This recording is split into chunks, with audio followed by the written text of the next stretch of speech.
আহলে হাদিসের সংজ্ঞা কি, আহলে হাদিসের কাকে বলে?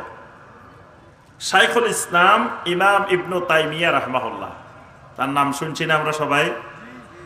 আমরা অনেক সংজ্ঞা আছে আহলে হাদিসের, একটা সংজ্ঞাই বলবো শুধু।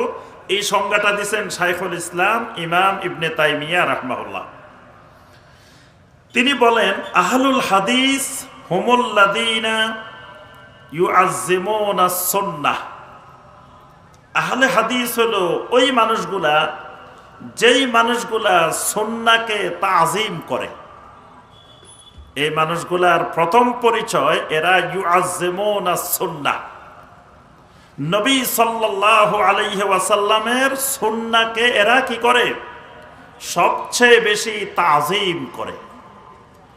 নবী সাল্লাল্লাহু আলাইহি ওয়াসাল্লামের সুন্নতের বাহিরে এরা একটা কদম দিতেও রাজি হয় না।